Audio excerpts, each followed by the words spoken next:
Recording कर रहे हैं। चौथा हो गया आपका न्याय, साम्य,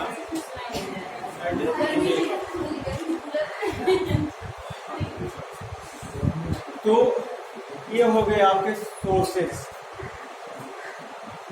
दो भागों में बटा हुआ है। पहला हो गया आपका प्राचीन या प्रधान स्रोत, दूसरा है आधुनिक या गौण स्रोत। प्राचीन या प्रधान स्रोत को चार भागों में बांटा गया। पहला कुरान, दूसरा सुन्नत, तीसरा इजमा, चौथा कियास।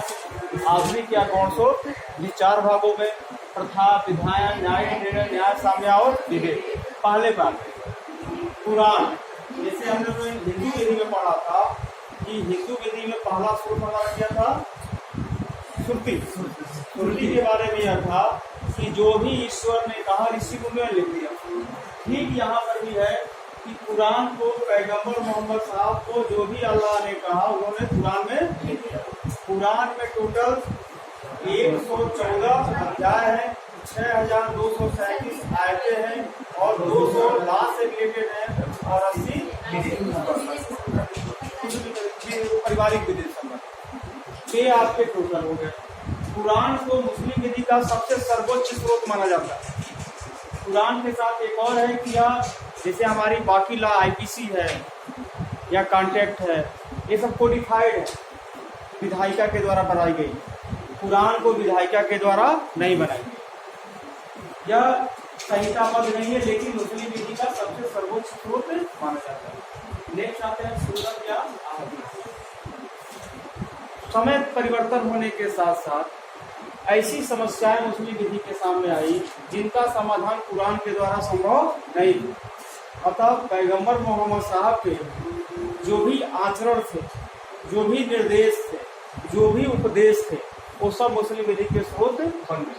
तो सुन्नत को जो पैगंबर मोहम्मद साहब के जो आचरण, निर्देश, उपदेश हैं, सब ये मुस्लिम विधि का सेकेंड स्रोत बन गया। 3 भागों में यही बटा हुआ, सुन्नतुल कौल, सुन्नतुल फेल, सुन्नतुल तकरीर। और अहदीस कितने भागों में बटा है? वो भी 3 भागों में बटा हुआ है। नेक्स्ट आते हैं इजमा। इजमा का मतलब है सहमति, कंसेंट, सहमति। इसमें सहमति जब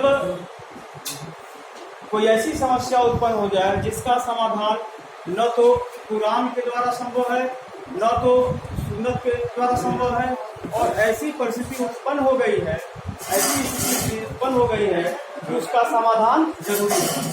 ऐसे कंडीशन में सहमति के द्वारा समस्या का समाधान किया जाता है। तो इसमें जो सहमति होती है ये भी 3 प्रकार की, इजमा भी 3 प्रकार की। पहला, पैगंबर मोहम्मद साहब के साथियों का, जो उनके साथी जो उनके साथ रहते थे, उनके इजमा का इम्पोर्टेंट। मान लो अभी नहीं है, तब किसका मौत होगा? विधि जनता हो, जो वहां जानने वाले लोग हैं उनका होगा। और तीसरा किसका होगा? जनता। तो जनता की इजमा का बहुत महत्व नहीं, लेकिन मस्जिद कहाँ स्थापित किया जाएगा इसके बारे में जनता की इजमा का महत्व। चौथा आता है कयास। कयास का मतलब होता है आपका अनुमान लगा। अगर कोई ऐसी समस्या उत्पन्न हो जाए जिसका समाधान कुरान के द्वारा, सुन्नत के द्वारा या इजमा के द्वारा संभव नहीं है, तो अनुमान लगाकर कि इस समस्या का समाधान पैगंबर साहब इस तरह करते थे, तो उस प्रकार का अनुमान लगा करके उस समस्या का समाधान किया जाएगा। इसीलिए कयास का अनुमान बोलते हैं। और यह भी मुस्लिम विधि का एक मुख्य स्रोत है, क्योंकि उसी से मिलता जुलता होता है, कुरान इजमा से मिलता जुलता, सुन्नत से मिलता जुलता होता है, इसीलिए इसको भी इम्पोर्टेंट दिया जाता है। ठीक है बात। आगे आते हैं हम लोग आधुनिक स्रोत या गौण स्रोत।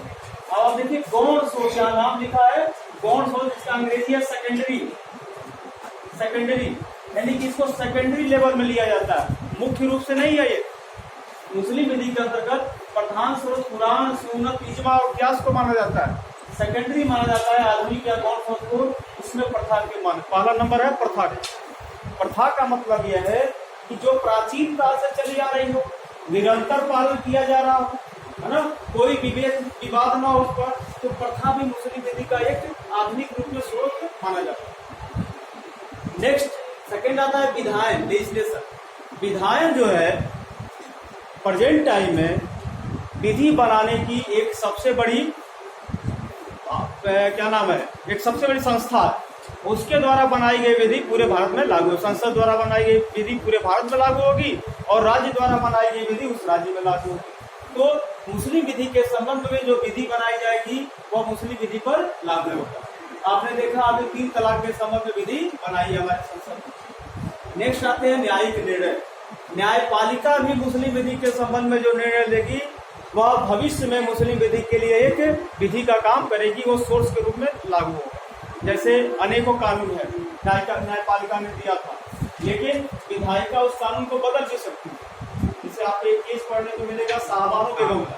शाहबानो बेगम में सुप्रीम कोर्ट ने कहा था कि मुस्लिम महिलाओं को भी मेंटेनेंस मिले, लेकिन बाद में विधायिकाओं से बदल दिया है और मुस्लिम महिलाओं को इद्दत के बाद मेंटेनेंस मिलने का प्रावधान नहीं, किसी नहीं लागू होती। नेक्स्ट है न्याय, साम्य और विवेक। न्याय, साम्य और विवेक जब तीसरे सेमेस्टर में आप जाएंगे तो ट्रस्ट इक्विटी पढ़ाया जाएगा। ट्रस्ट इक्विटी में बताया जाएगा कि न्याय, साम्य, विवेक का यूज तब होता है, प्रयोग तब होता है जब किसी सामान्य विधि के अंतर्गत कोई उपचार न हो।